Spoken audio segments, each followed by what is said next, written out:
तो जो हुसैन मदीने में पैदा हुए थे, जिनके नाना वहां दफने हैं, जिनकी वालिदा वहां दफने हैं, जिनकी नानियां वहां दफने हैं, जिनके घर के अफराद वहां दफने हैं, कितनी मुसीबत के साथ मदीने से रुखसत हुए होंगे।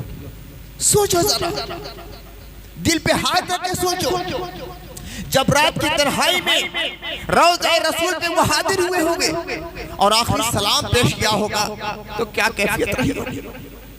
जब अपनी वालिदा के मज़ार पर गए होंगे, आखिरी सलाम पेश किया होगा तो क्या कैफियत रही होगी। अम्मा, अम्मा आपके मदीने से जा रहा हूं। नाना, आपका ये नवासा जिसके लिए आपने अपने सत्य को तब्दील कर दिया था, आपके जवारे रहमत से रुखसत हो रहा है। जालिमों ने मदीने की सरजमीन को आज मेरे लिए तंग कर दिया है। क़यामत से पहले क़यामत आ गई होगी। कितना तड़पे होंगे इमाम अली बका, कितना तड़पे होंगे मुस्तफा अपने रौज़े अनवर के अंदर, कितनी बेचैनी महसूस की होगी सैयदा फातिमा ने।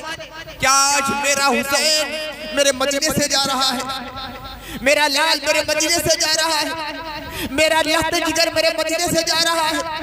यकीनन कब्र अनवर के अंदर इतिहास पैदा हो गया होगा। हज़रत सैयदना इमाम अली मकाम रात की तारीकी में मदीने की हुर्मत को पामाली से बचाने के लिए मक्का तशरीफ ले जाते हैं। मक्का दारुल अम्न है, मक्का उम्मुल कुरा है।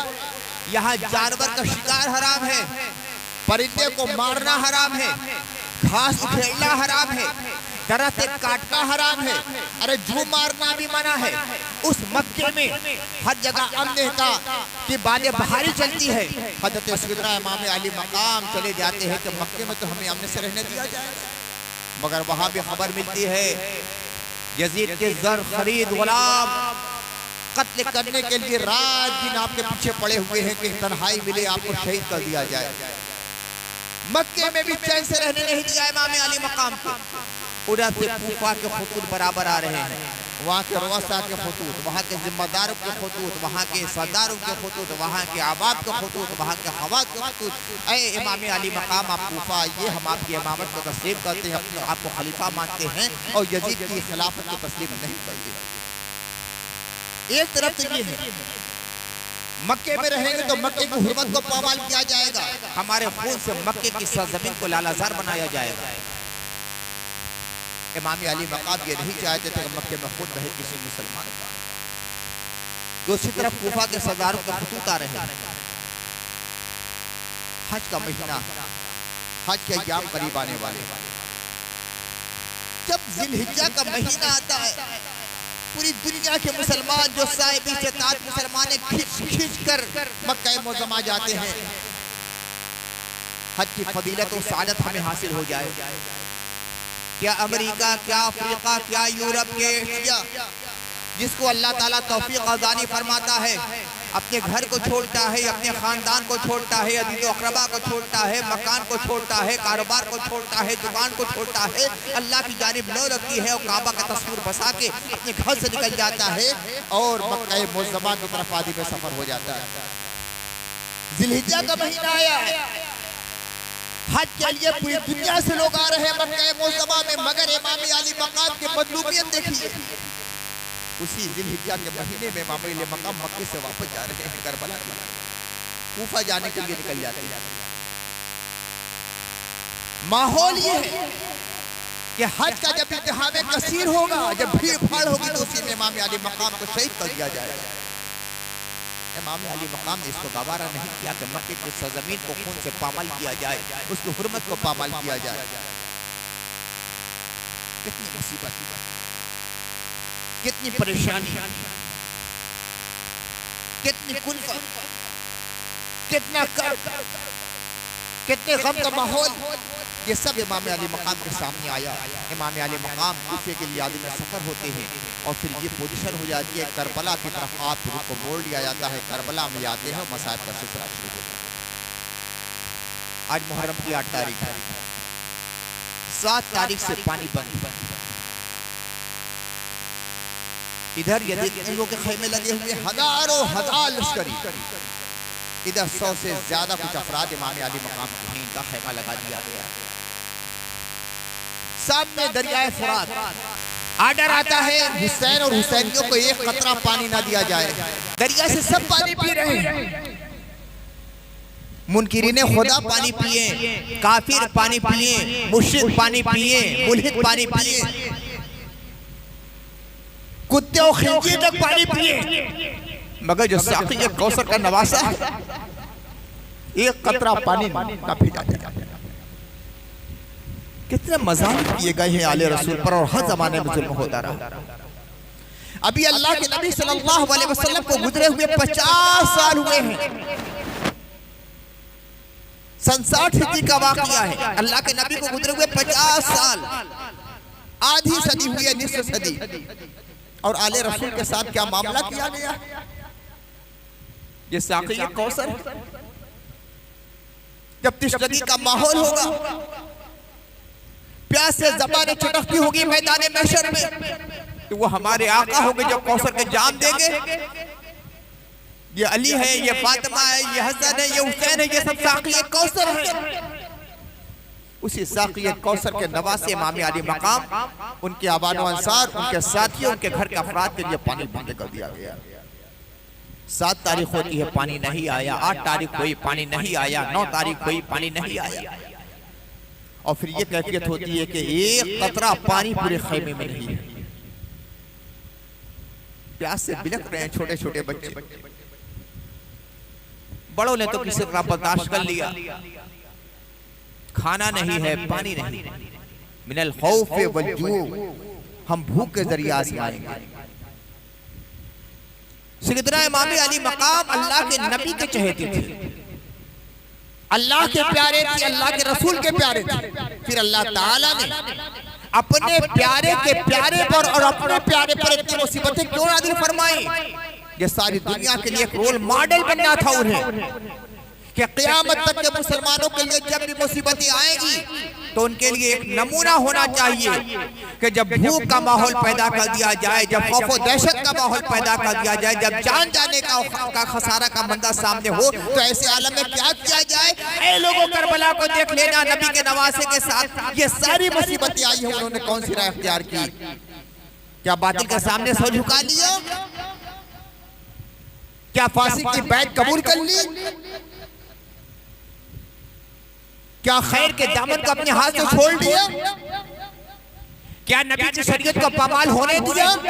नहीं। इमाम अली मकाम ने अजीमत की वो राह इख्तियार कर ली कि भूख से गुजरे हैं, प्यास से गुजरे हैं, जान का नजराना दिया है।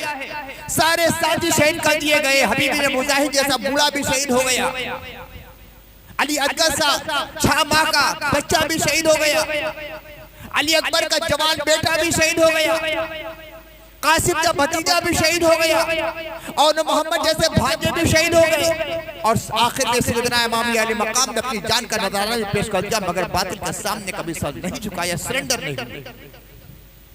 यही वो सबक है जो करबला से हमें मिलता है कि ऐ मुसलमानों, जब तक तुम्हारी सांसें बाकी है, तुम्हारी जान में जान है, तुम्हारे बदन के अंदर खून की गर्दिश कायम है, जिंदगी से तुम्हारा नाता बना हुआ है, कभी भी बातिल के सामने सर मत झुकाना। ये मत देखना कि अगर बातिल की हाँ में हाँ मिला देंगे तो हमारी जान बच जाएगी, हमारा मकान बच जाएगा, हमारी दुकान बच जाएगी, हमारा कारोबार बच जाएगा। अगर बातिल के सामने सर झुकाने से इनकार कर देंगे, हमारा मकान भी जाएगा, हमारी दुकान भी जाएगी, हमारा कारोबार भी जाएगा, हमारी जान भी जाएगी। इस खौफ में मत रहना, बातिल के सामने सर मत झुकाना। बल्कि इमाम हुसैन की कुर्बानी हमें यह सबक देती है, कैसे भी हालात पैदा हो जाए, हमेशा हक के साथ रहना, हक बोलते रहना। ये जिंदगी तो चंद सालों का एक सिलसिला है, आखिरी जिंदगी जो उखरवी जिंदगी है वो हमेशा रहने वाली है। और अगर अल्लाह की राह में हम शहीद हो गए तो अल्लाह ताला हयात जावेदानी ऐसी अता फरमाएगा कि दुनिया के लोग तसव्वुर नहीं कर सकते। वला तक़ूलू लिमन युक़्तलू फी सबीलिल्लाहि अमवात, जो लोग अल्लाह की राह में शहीद किए गए उन्हें मुर्दा मत कहना, मुर्दा मत कहना, वो लोग जिंदा हैं। बल अहयाउन, वो जिंदा हैं। बातिल के सामने अपने सरे तस्लीम को इंसान खम क्यों करता है? वो सोचता है कि अगर इसकी बात हम नहीं मानेंगे तो हमारी गर्दन काट दी जाएगी, हमें कत्ल कर दिया जाएगा अपनी जिंदगी को बचाने के लिए। तो कुरान ये तो सबूत देता है कि जिंदगी, हकीकी जिंदगी तो आखिरत की जिंदगी है। अपनी जिंदगी को बचाने की बात मत करो, इस्लाम की जिंदगी के ख्याल पे सोचो। इस्लाम की बका किस में है, इस्लाम की हयात किस में है, इस्लाम का तहफ़्फ़ुज़ किस में है, इस्लाम का दिफा किस में है। अगर अपनी जान कुर्बान करना पड़े तो अपनी जान की कुर्बानी के लिए भी तैयार हो जाओ। यही सबसे बड़ा सबक है जो मैदान करबला से हमें मिलता है। फिर अल्लाह ताला की रहमतों का सिलसिला ऐसा शुरू हो जाता है, ऐसा शुरू हो जाता है, ऐसा शुरू हो जाता है कि लामतनाही वो बन जाता है। हम तो देखते हैं कि शहीद जब तीरों के साए में आता है, जब तलवारें चलती हैं, बदन जख्मी होते हैं, जिसमें से खून का फव्वारा बहता है, तो बड़ी मुसीबतों से गुजरता होगा, बड़ा दर्द होगा, बड़ी तकलीफ होगी। लेकिन हकीकत ये है कि इस दर्द की टीस में जो लज्जत है वो अहले इश्क ही जानते हैं। अल्लाह ताला फरमाता है कि शहीद को अल्लाह की बारगाह में पेश किया जाएगा। शहीद के बारे में हुक्म ये है, आम इंसान जो मुसलमान हैं जब मरते हैं तो उन्हें गुस्ल दिया जाता है, नया कफन पहनाया जाता है, फिर दफन किया जाता है। लेकिन शहीद का मर्तबा अलग है, उन्हें गुस्ल नहीं दिया जाएगा, उन्हें गुस्ल नहीं दिया जाएगा, उसी तरह उन्हें दफन कर दिया जाता है, उन्हें उसी तरह।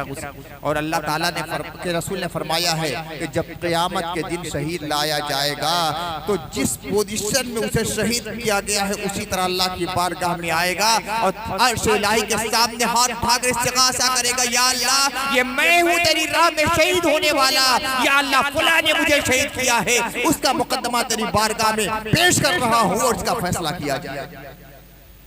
नूर के फव्वारे हल्क में से निकलते होंगे। तो अल्लाह के नबी ने फरमाया क़यामत के दिन शहीद लाया जाए। अल्लाह की रहमतें, अल्लाह की नवाज़िशें, अल्लाह की नवाज़िशें, अल्लाह के इनामात, अल्लाह के करम, एक लामतनाही सिलसिला होगा।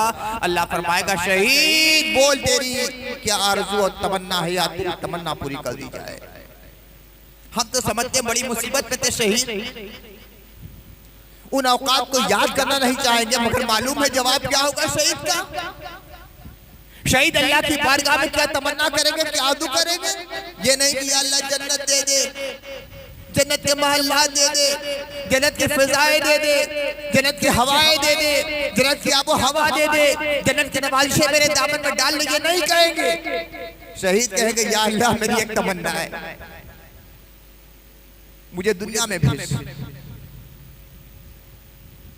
तेरे मुखालिफों से मुझे जंग करना पड़ जाए, मुझे शहीद कर दिया जाए, फिर तेरे पास आऊं, फिर दुनिया में भेज दे, फिर शहीद कर दिया जाए, फिर आऊं, फिर शहीद कर दिया जाए, यही सिलसिला जारी रहे, मेरी यही तमन्ना है।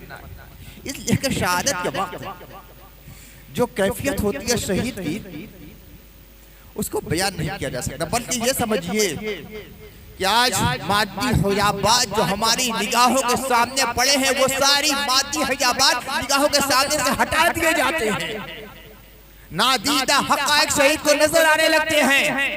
जिसके दीदार के लिए जिंदगी पर तड़पता रहा, उसका दीदार करता है आखिरी वक्त। हज़रत वालिद गिरामी का शेर याद आ रहा है, देखना कौसर मेरा शौक़े शहादत देखना, देखना कौसर मेरा शौक़े शहादत देखना, खंजरे कातिल को मैं समझा हिलाले ईद है।